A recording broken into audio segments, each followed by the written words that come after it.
Hello, and thank you so much for joining us for this session of Veguary Black History Month celebration. Right now, we have two amazing women who I'm so excited to have joining us. And I'm just going to jump right into their bios because, they're long and I have a lot to tell you about them.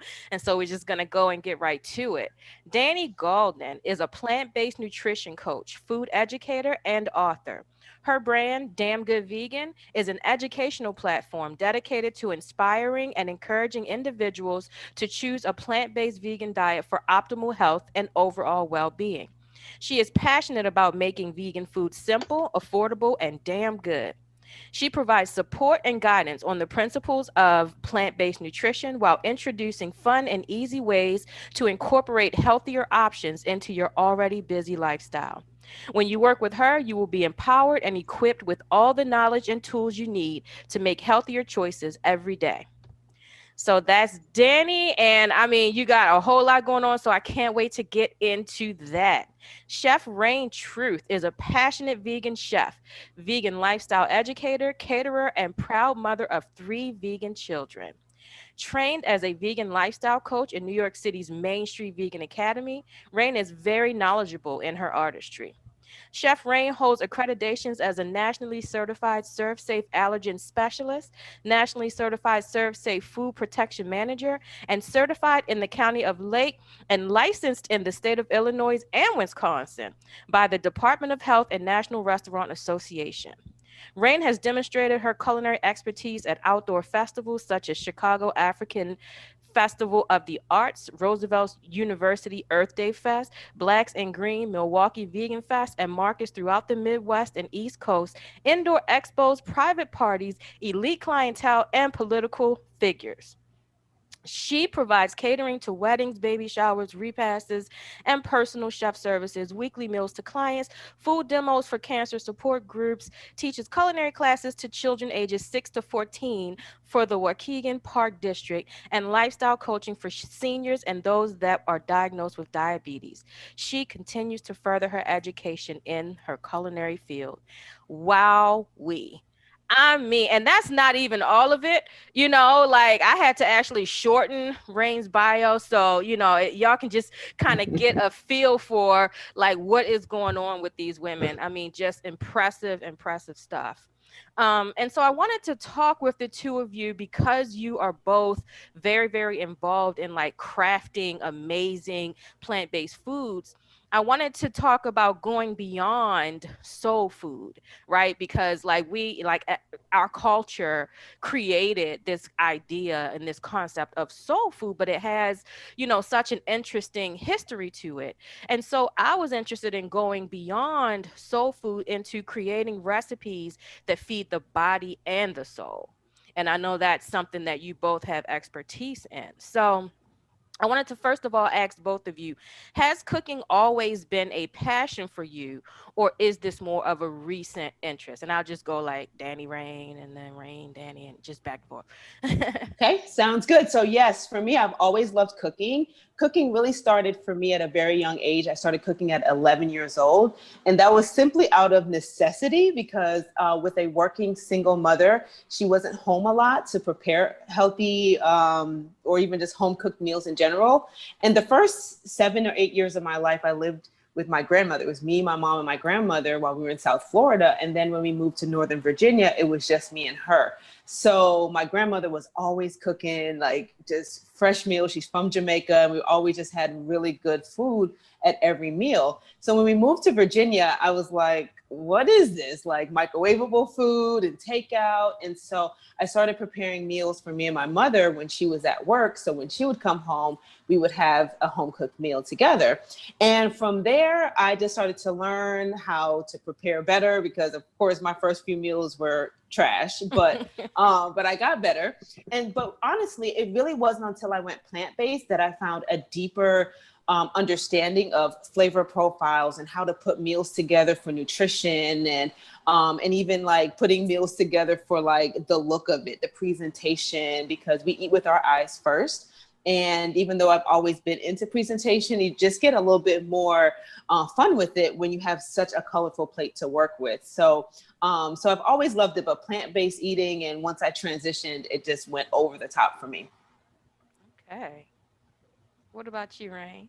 Yeah, so me, same thing. At the age of 6, I knew that I was gonna be cooking, kind of similar to Danny. My mother was a single working mom, and I kind of grew up though. My father, my aunt, my grandmother, like they all cooked, and I just would always want to be in the kitchen with my grandmother, like while all the other kids would be outside playing. I'm trying to learn how she making her homemade bread and her biscuits and stuff like that.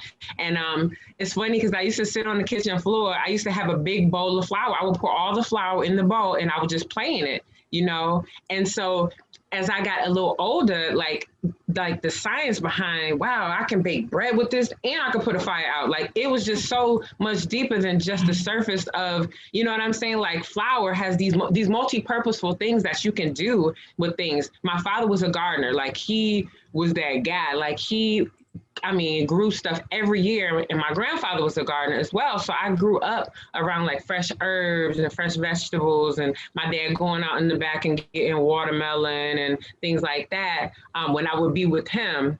And so when my mother would be at work, same thing. I would make food, make these Michelin star, 4-star, 4 or 5 star meals. She come home like, you know what I'm saying? And it was just really something. And then as I got older, and I went to culinary school, and even in high school, as a sophomore in high school, that's actually when I started what I'm doing. I was doing dinner parties for sailors that couldn't go home for the holidays. I started cooking for them, and so I knew, I knew at a young age this was what I was going to do. Wow, I feel so inspired, and I don't have any story like that whatsoever. I never like to cook. I still don't. I mean, I cook because you got to eat, right? But I wouldn't say that I don't know. It's not beautiful, it's not pretty. Like I've seen both of y'all's plates. I've seen them. I've been watching. It's nothing like that going on up in here. So thank you for sharing that. And then how long have the two of you been preparing plant-based food? Like how many years have you been preparing this kind of food? So for me, since 95, 95 is when I like actually started, well, I guess more so in the business aspect. But again, I was preparing because I've been vegan 30 and 40, so 34 years now I've been vegan. So I've been like, and it's funny because like, even before I knew what it was, like I didn't know it was called vegan. I just knew I didn't like when I didn't want to eat animals. I would just eat bowls of spinach sometimes, just like that was it, you know. So yeah, for about 30 years at least. Wow, that's remarkable.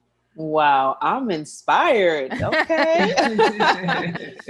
Well, I've been preparing plant-based meals for 6.5 years since I transitioned to a plant-based diet. I really just dove in and started experimenting with recipes. But then, like, if I think about it, in the Jamaican culture, a lot of our foods are plant-based. So really, a lot of my life, I was actually preparing plant-based meals or food ingredients or food dishes that I didn't realize were anything special. I just thought, I didn't really think about it. And so in Jamaica, all the side dishes are vegan, just without changing anything. It's just the meat, like the main course portion that incorporates animal products. And so partially my whole life without really knowing it, but definitely intentionally for the last 6.5 years. Okay. All right. And do just speaking of soul food, right? And we all know what comes to mind when we talk about soul food. Of course, it's like the fried chicken, the yams, the collard greens, the mac and cheese and all of those delicious things. And there's all this debate going on right now about soul food and whether or not vegan food can be soul food. And so I just wanted to ask the two of you, do you think that vegan food can be authentic soul food? Absolutely. Because though I know the term soul food means like the things that you were mentioning, when I think the term was first given to foods within our culture because African American culture was described as soulful. But when I think about our roots as African indigenous people, we were more plant-based than anything. We were in the motherland, we're thriving off of fruits and vegetables and nuts and grains, and there was a shortage of vegetation. And so no matter what we did, no matter what ingredients we have, we always threw our soul into it. It's not the animal products that gives that food, our food, the soul. It is ourselves. It is our culture. It is who we are. It's family traditions. It's things like that. So, and also to me, I would say that soul food has to feed not just the soul, but also the body. And so if we're just eating foods that make us, that taste good, but don't help us feel better and thrive and be healthy, then we're actually doing ourselves a disservice. And so to me, true authentic soul food, it feeds the soul, it nourishes the body, and embodies flavor. Girl, thank you for Yeah, bringing flavor into the conversation. yes. And so for me, because, I am the cultured vegan, so everything I do is based upon international global cooking. So I posted pictures like a couple weeks ago of Indian food that I had, Nepali Indian food, and I said soul food, you know what I'm saying? Because for me, like, again, rich in culture, rich in flavor, rich in, warming. I want something that's going to warm me. It doesn't have to be heavy, but something that when I eat it, I can see my grandmother, I can see, the ancestors, I can feel connected to that. And so for me also too, like when I do teach my classes, especially with the younger children, I always explain to them how food is the language, it's the language of love. And it's also communication. I said, you can have two people in the kitchen. One could be of a Japanese descent and one can be of Russian descent. They could not know either language, but they could be in the kitchen together cooking and communicating through that food without uttering one single word. Mm. One single word, they can connect, Wow. and it's just like that language that you speak without even talking, without any words being uttered. So Right. absolutely. It done got deep up on here. Okay. I didn't see it coming, but I should have. Just so you know. So this might seem to the two of you obviously like, just kind of obvious, but keep in mind that the folks who are engaging with this Veguary pledge, a lot of them are completely new to some of these concepts. So I wanted to get your opinion of, do you believe that the foods that we eat have a major impact on our health and wellness? Rain? Yes, yes, yes. I absolutely do. I'll use my mother for example. God rest her soul. My mother was diagnosed with stage 4 ovarian cancer in 2015, and I jumped in immediately. Like, let me help. Let's we changing everything. And I'm telling you, them doctors was like, "What are you doing? Like, your numbers are going down. This and that." I literally took her off of all the stuff she had been used to eating, the pork, because my parents weren't vegan. That was my own like choice to do it as a kid. Just I'm not eating that. I'm not, and I'm telling you, I was juicing, having her juicing, everything. Her weight started. She had sleep apnea. Like all that stuff was disappearing just off me changing her diet. You know, and I absolutely feel like it does have an impact, even for myself. Like I've really kind of been going more back towards whole food, plant-based stuff, that creating it more, less sodium, less things like that. And I feel a difference because when I started, first started becoming vegan, like in this lifestyle, like there wasn't a lot of the things we have now. There wasn't Beyond and things like that. So I was creating lentil sausage burgers and black bean burgers and stuff like that. But now I did kind of get into a lot of the things that we see that are being offered to us. And I'm telling you, my hands were swelling up, like different things like that. And I'm like, man, I didn't ever used to feel like this. So I absolutely do. That's my answer. I'm sorry.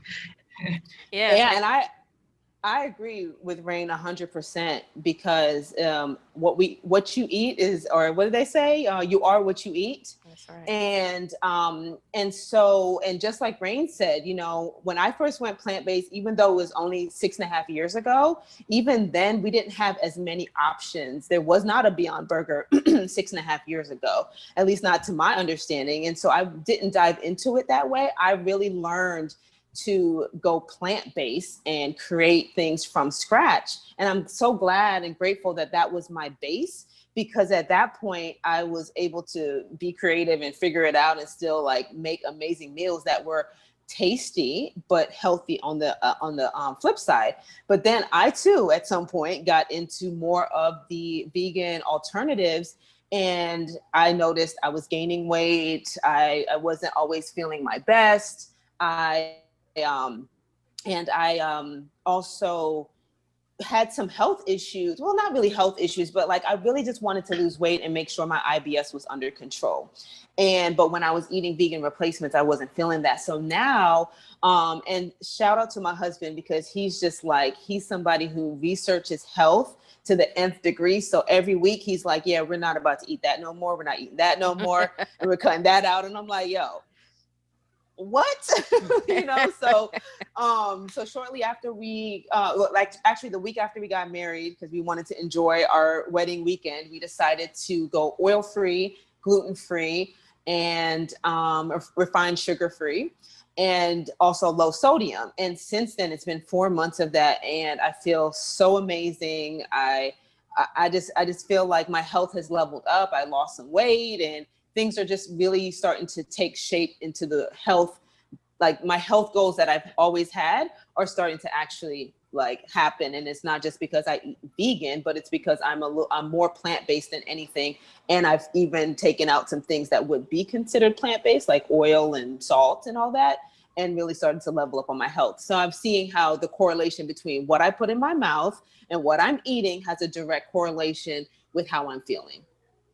Yeah, yeah, I can attest to, you know, my mother had a heart attack. And you know, I did the same thing, Rain, that you were saying. I immediately jumped in there and I was like, all right, well, so we're gonna change your diet, you know, because like right after her heart attack, the hospital was feeding her turkey bacon and you know, all these things, like while she was still like the next day after the open heart surgery, you know. And I was just like, no, we're gonna like completely overhaul your diet. And I went and, you know, like cleared out her cabinets and, you know, bought all this stuff. And like her health almost immediately just started to like turn around. And over the course of a year of eating healthy plant-based foods, she before that she was on like 13 different prescription drugs. Little by little she started coming off of the prescriptions. She started having energy, you know, she was going for walks around the neighborhood, all these things. And then as she started to like those things started creeping back into her diet, again her diet, I mean her health started to decline. And so, you know, I would try to talk with her, you know, about the fact that there was this correlation between, you know, what you're eating and the state of your health. And I really wish that more people had access to that one piece of like vital information that seems like it's missing, especially for folks who are only, you know, like listening to what their doctors are saying. So are, are you there, Rain? Oh, there. Yeah, I had Okay. to. It was loud. Oh, okay. Got you. Okay, so um I was also wanting to see what the two of you had to say about how we um how people in our community can be more exposed, or how we can facilitate exposing more people in our community to plant-based eating. Like what are some strategies, what are some things that we can do and that maybe you are doing to do that? So Well, me, I'm. oh, Oh, okay. Oh, go ahead, Danny. okay. Well, I think the first thing is definitely to connect and stay plugged in with people like myself and Chef Rain, because then you're getting to see people that look like you eat a plant-based diet. And I think that within itself can be very inspiring, because I think healthy eating comes with a lot of a connotation that that's for the affluent or that's for the privileged. But in all actuality, we are all deserving of healthy, fresh foods. And so I think that's the first thing. And then actually taking the step to connect with somebody in your own community that is possibly eating this way. If you notice that you see somebody at work or somebody that is a friend of yours or even a Facebook friend, you might not even know the person in real life, but connect with somebody, connect with Facebook groups, connect with even meetup groups that are doing virtual events. And that way you can start to meet others that can help to inspire you to make better choices. And because we spend a lot of time on social media, I think by filling up our timeline with people like groups, pages, and individuals that are eating this way and sharing this content helps to really inspire you and brighten your timeline so that you can think, okay, well, instead of me seeing, unhealthy foods on my timeline, I can see healthier options on my timeline. It might inspire me to choose something healthier this evening for my dinner, or just do something different when I choose to go out to eat as well. Mm-hmm. Yep. And so for me, same thing. I really just jump out here. I lead by example. I offer free food to people so that they're able to try it. And then I also founded the Midwest Vegan Fest, which is a fest that I have in Milwaukee, Wisconsin, about 4,000, people. And I provide the platform, and then I bring people there without the pressure. That's my approach. My approach is I'm not going to pressure you. I want to show you the joy, the beauty of it, and I want to make it fun. When I work with elders and seniors, I don't come in and say, hey, Miss Johnson, I know you've been eating this pork for 60 years, but I don't care. We're going to eat. No, I'm like, hey, and my approach is different, and some people don't agree with it, but I'll say, hey, Miss Johnson, okay, if you're going to eat the chicken, let's grill it this time instead of frying it. And then maybe let's do one day of Meatless Monday, and then let's kind of go into it on that way. Because for me, I understand if Ms. Johnson been eating this way for 60 years, I want to set her for success. I want to set her up with realistic goals versus just cut it out, don't eat it, it doesn't. And when you're dealing with elders, they are very set in their ways. So that's my way. I provide the platform, I connect with others, I get in the community and show people, leading by example for the most part. Rain, you just reminded me of, I'm sorry, thank you both for that.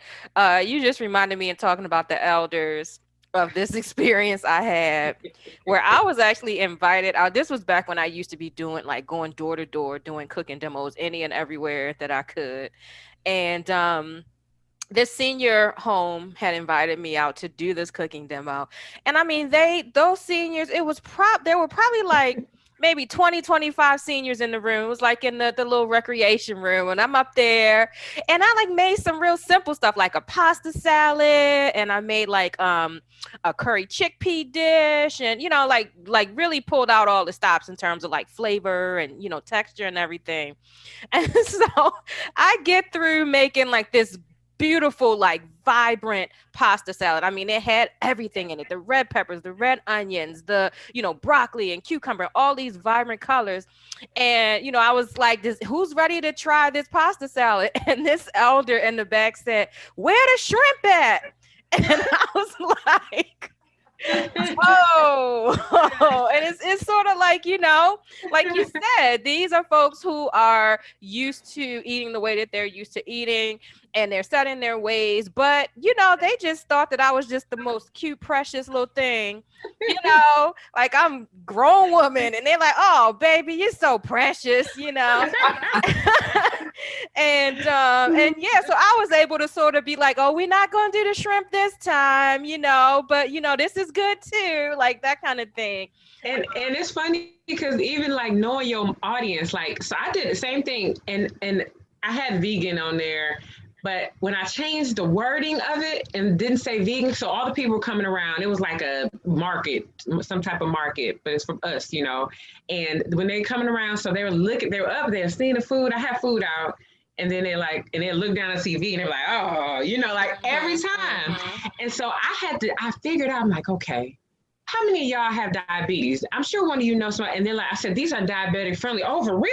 Oh yeah, I got it. And so then they were more open. So once I changed the approach, they were more open to trying it. When I said diabetes, high blood pressure, Yeah. because we are most commonly plagued with those things in our community, then they received it differently. So it's really about identifying and understanding who you dealing with Yeah. and kind of going that way. Yeah. Yeah, that's brilliant. Where's the shrimp Right? at? Yeah. Where's the shrimp? Oh man, that was great work. That was great. Working with the seniors, that was a great time. And also Yeah. obviously working with the kids, the children, that's a great time too. So I wanted to ask, have either one of you ever received, whether, from family, friends, strangers, whatever, negative feedback from non-vegans, right, about plant-based foods, just in any way, and then how did you handle that, or how do you handle that when it happens?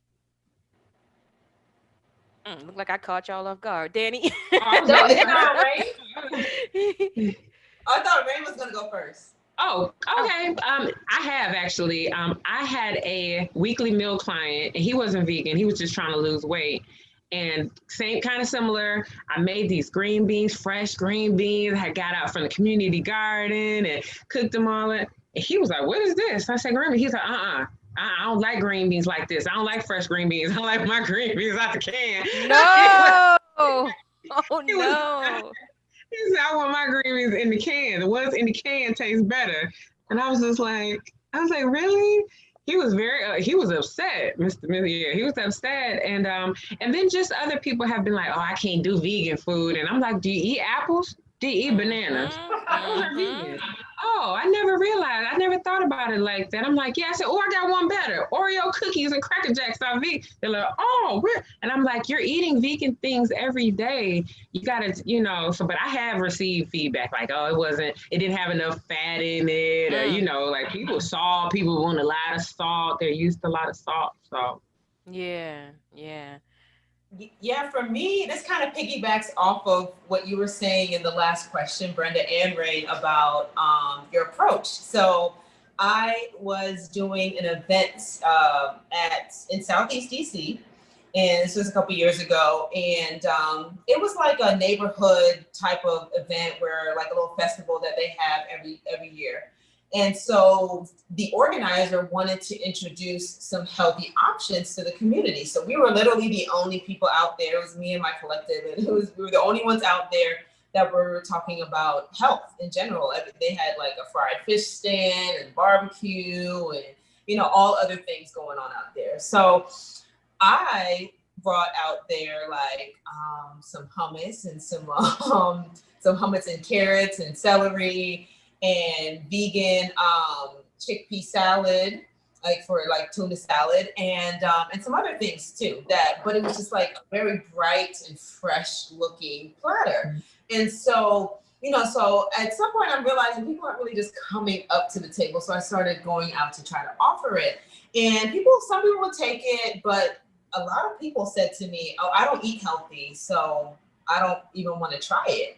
And I was like, "Oh, like you don't have to eat healthy to even try something new." And they were just like, "No, I don't think I'm gonna like it," and this and that. But then what was great was even those that I kind of pushed, and I was like, "Let's give it a try. If you really don't like it, it's okay." And then some of them actually did like it. But I realized, like you all said, you have to know your audience and you have to approach them properly. So whenever I went anywhere in Southeast, I was not bringing no hummus. Okay, I was like, I'll save that for Northwest. Okay, so I just started bringing foods that were more identifiable, things like veganized things that they would get from the carryout, or veganized soul food options, things that were just a little bit more familiar to them. And then not say it's vegan, just say like, oh, we have some chili. You want to try the chili and cornbread? Sure. Okay. Oh, this is so great. Oh yeah. Well, it also happens to be vegan and plant-based. And then they're like, what? Wow, amazing. So yeah, so really knowing your approach. So that's the only time I've gotten negative comments, but honestly, that opened my eyes to the fact that our community definitely not only we already know that food access is an issue, but it's not only about food access, it's also about food education, because once the food is accessible, they also need to know how to use it, why they're using it, and how to eat it and prepare it. So there's a lot going on there to like bridge the gap and get to a place where our community is consuming the foods that they should for proper health and optimal health. But that was my experience, and so I just realized I have to meet people where they're at, and from there I didn't have any issues. Yeah, that is absolutely true. That is a hilarious story. So that's why things like this event and other events, in my work, it's all about education first, right? And the problem with my work initially was that all I was doing was educating people, but I wasn't like providing the resources for them to actually institute these things into their lives. And so I'm learning too, the same way that you had to learn about like what types of food to bring out, to different types of people. I'm learning like, yes, the education is absolutely vital, and then I need to connect them with other, resources and other uh um like networks that can actually support them in doing this. Because like a lot of folks, they would get this education, they would come through one of our workshops or one of our programs or something, and they would be like, oh man, like now I know everything. Because we would go through, if we do like a 4-week series of classes, we're going to go through the health, we're going to go through the environmental, we're going to go through, every different aspect. And so people would get this well-rounded story, like picture of why this was a better way to live. And then they would be like, where am I supposed to find eggplant? I don't, like there's no eggplant anywhere where I'm at, And so, festivals, like you were saying, Rain, festivals, like Vegan Soul Fest, like Midwest Vegan Fest, stuff like that, where people can come out to a central location and just connect with so many different kinds of folks, and like online programs like this one that people have access to like just from their phone, um, and so I'm really thankful to the two of you for helping us to, like to put another piece into that puzzle, because that's just so important. So, I'm sure that the answer to this question is yes, because the two of you are just such beautiful, shining examples of the benefit of plant-based eating. But I was wondering, have any of your family or friends been positively influenced by, your example? Um, I would say overall, probably leaning more towards like no, if Oh, it's in the wow. sense of them actually adopting it into their life. I mean, I think they're definitely rooting for me, like, wow, we see how you've transformed.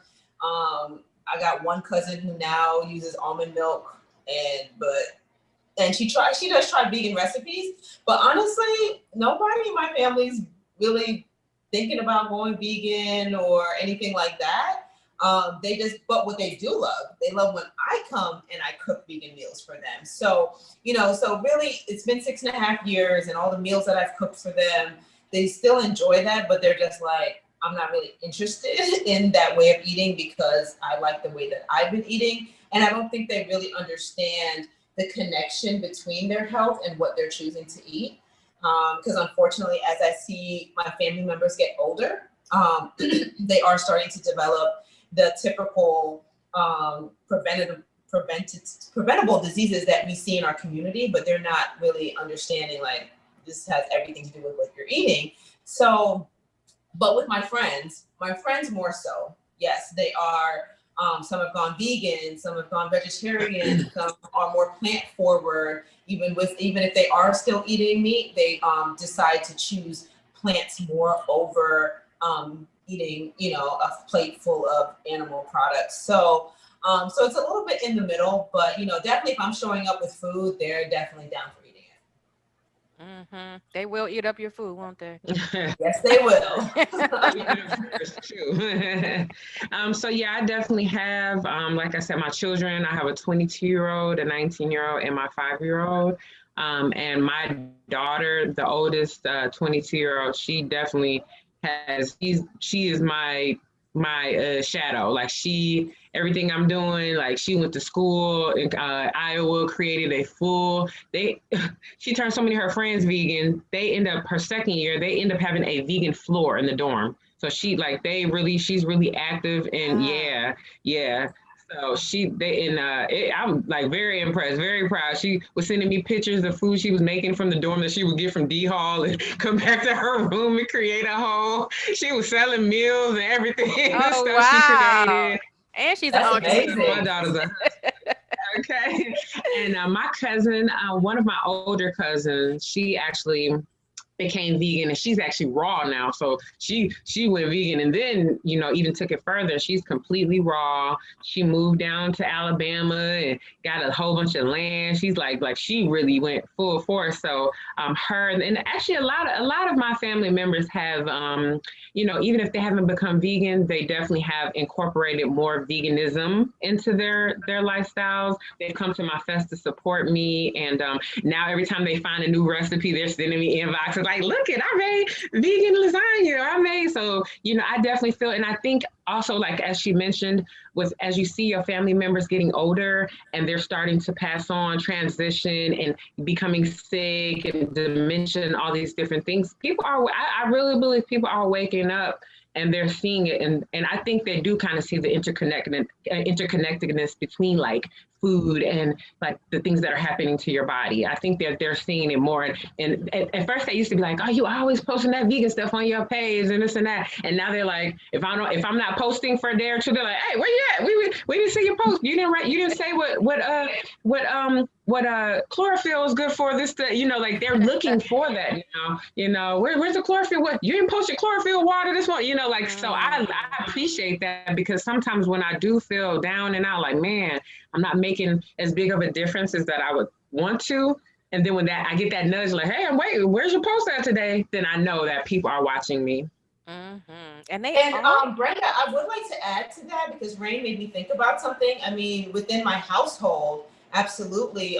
With my husband, he was always plant forward. He was vegan then off and on for some years.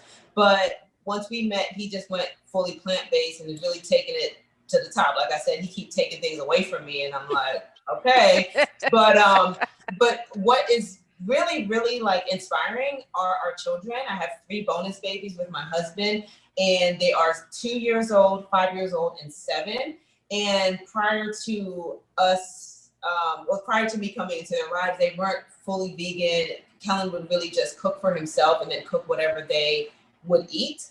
And now it's been like 6 months of me being in their lives. And the other night, like, we had salad for dinner. And Wow. and our 5-year-old, he doesn't eat anything that's green. Like, that's the type of child he was.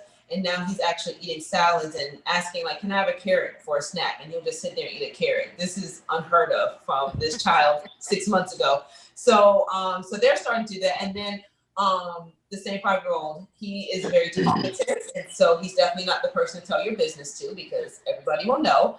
But he is spreading the good word. So he goes over to his mom's house and he tells her what he's learned at our house, because we definitely teach it from a health perspective and why. We tell them why we're doing it, and not just like, we just eat this way because you need to eat your vegetables. There's a deeper meaning to it. So he understands, and he's teaching people. So who knows how that'll start to inspire the people that he's around. But for now, I'm just glad that he's eating greens and and all of that stuff. So so thank you for reminding me of that, Rain, because I was You're welcome.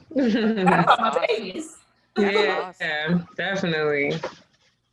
So, for all of the people who are new to this and who are watching this panel, what advice would you give to someone who's feeling inspired by the two of you? Because obviously everybody will be, to begin preparing plant-based meals. Like, do you have any advice or anything that you could give to those folks?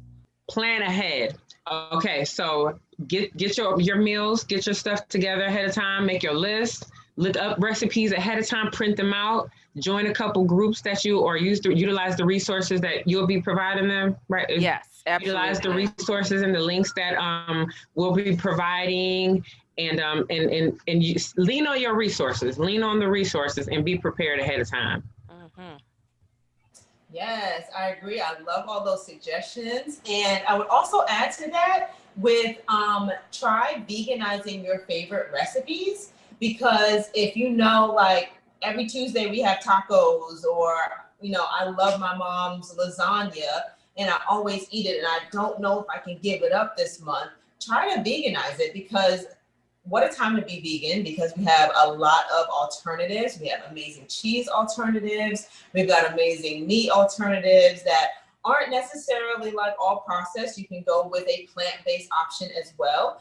And you can absolutely veganize the recipes that are within your family, within your culture, or that you just keep in your Rolodex that you go to on a regular basis. And that way you don't feel like you're losing out or like something's being taken away from you, because all you're doing is just taking out the animal products out of those dishes and then replacing them with a vegan alternative.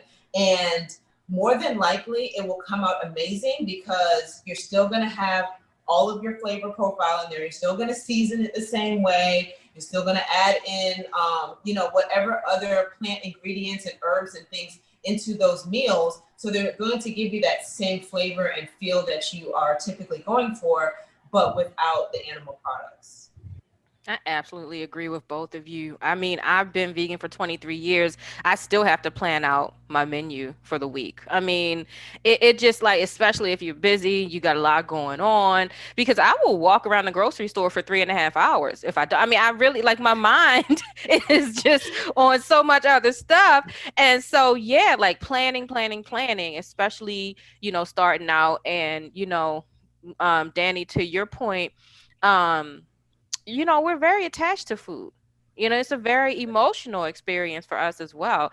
It's not just a taste experience, but our emotions are tied into food and traditions and, like all of that kind of thing. And so, I think that veganizing my mother had just this world famous, and it wasn't world famous, it was family famous. I mean, seriously, she would bring her potato salad to every family event, and it was just understood and expected. Nobody else was bringing potato salad. That's Annie is bringing the potato salad, point blank, period. And I had, while she was still here, I had the privilege of veganizing her potato salad, and that is the potato salad that we sell at the Greener Kitchen. Danny And knows about it's so that. good. And Oh my so, God. yeah, Aww. yeah, it's so Aww. yeah, and so, yeah, veganizing the things that you love, it can be such a, just a heartwarming experience as well. And so I don't want to leave off with the two of you wonderful women without giving people a sense of like how to follow you, where you're at, how they can see like your beautiful foods, that you prepare and things like that. So, how would people go about finding you in the world? Yes. So for me, I am on Instagram, Facebook, and TikTok at Damn Good Vegan, and Damn is spelled DAM for my old initials. I'm recently married, but DAM were my initials. So make sure you spell it like that across all the platforms, wherever you want to find me. Damn Good Vegan on Instagram is where I'm most active. That's where you'll see me sharing in my stories, like day to day what I'm eating. And then TikTok is really for a lot of entertainment and funny laughs. And then you can always check out my website at damngoodvegan.com. And that's where you can get a link to my recipe membership site. It's an online recipe site where you can get access to over 100 recipes, plus access to monthly cooking classes, live Q&As for those that need support on how to cook and all of that. And we're talking about even like, we're doing gluten-free cooking, oil-free cooking, sugar-free cooking. So really those that want to level up your health and start changing some things, this is what I'm educating on. Also, we have, and make sure when you go to my website, scroll to the bottom, sign up for the email list, because we have some virtual things coming up, some seminars and conferences like Rediscover Black Wellness, which is coming up later on this month. And you'll be able to really tap into that and hear from a lot of speakers that will not just give you information about diet and nutrition and fitness, but overall wellness, because it's more than that. It's sleep, it's stress, it's lifestyle. So So tap into that. And otherwise, lastly, I have online courses and programs, and you can also schedule a vegan strategy session with me if you're just ready to come up with a game plan so you can successfully transition to a plant-based diet without feeling like you just don't know where to start. And I give you all the tools that you need. So just check out damngoodvegan.com for all of that information. Cool. And so here we are. So you can find me at theculturedvegan.com, and that's a D at the end, cultured. I'm on Instagram, The Cultured Vegan. You can find me on Facebook if you are looking to join a group of other like-minded people. Black and Vegan is one, and I'm vegan and I'm black. Yes, it actually happens. We have over 50,000 Black and vegan members as a collective between both groups. So if you're just looking to connect with other people that are in your area, or recipes, get ideas, just have that support that you may not have on the local level, or from your family. And yeah, you can find me through there. Type The Cultured Vegan through everything. I'm Instagram, Facebook, all the social media platforms. I'm on there. Can I get that T-shirt on there? Rain, can you hold up that Yes, T-shirt? yes, you can. Yep, you can get this T-shirt, the Black and Vegan T-shirt, right here. Love it. And we also have keychains, coasters. Yep. So Black and Vegan, and we have different colors. We have yellow, we have red, and we have black, red, and yellow, and we have masks as well. Black and Vegan masks. I'll be copping my merch. And look, Danny, you got you. Oh, can we talk about the book? Hello, Danny. Oh, yes. Uh-huh. Yes.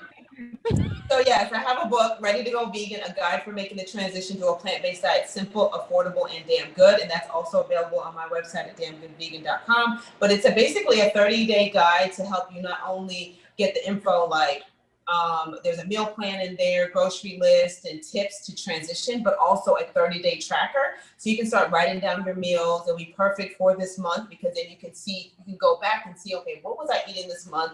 How did I feel? You can track your exercise, your water intake, and also a self-care activity, so that you can pour into yourself and really feel good every single day. So that is available at you can go directly to readytogoveganbook.com, but it's also on my website. I'll tell you what. Y'all make me tired. Just thinking about all this stuff that y'all got going on. I'm sleepy. I need a nap. Thank you both so much. I mean, I'm just so honored and feel so privileged to have been able to get the two of you like in different time zones, and you got all this stuff going on, but I was able to get you like onto the same platform and have this amazing panel. So thank you so much. Thank you. Appreciate you. And I will be staying in touch with both of you. So don't think you've seen the last of me, or that you got me out your system, because it's not going to happen. I'm over here thinking about driving down there so I could come to the kitchen, to the greener kitchen. I'm over here like, okay, I haven't been down there in a while. Like, I'm and sitting you there. know what? I feel the same way about Midwest Vegan Fest. I'm so like, I cannot wait until they open the world back up, so I could go over to your festival. I just really want to get out of the house and go somewhere. Is the Greener Kitchen open for is the Greener Kitchen open like dining and stuff? Yeah, we did shut down, during the pandemic, and we are actually sort of reimagining the service that we can provide to the community. And so when we reopen, we're not only going to be a deli, but we're going to be a market. So people will actually be able to come in, do their market for the week, and leave, with everything that they need. So we're really excited for that to happen. Yeah. So. And Rainy, let me tell you, when you go to the Greener Kitchen, you've got obviously got to get the potato salad. Get you a whole pizza, okay? A whole pizza. Get the pulled barbecue. Mm-hmm. Some cookies, because the cookies are bomb. And Rain is taking notes. Yes, and a Philly cheesesteak, because all of that is so salad. good. Yes, okay. Yes. Okay. Oh my gosh. I'm gonna be ready. Well, thank y'all so much. And thank you to the folks who are tuning in to this amazing panel discussion. And hopefully everybody, has gotten so much from this, as much as I've gotten from this. And, we look forward to connecting with both of you again. Thank you. Thank you so much. I appreciate it. I'm happy to be here. Peace.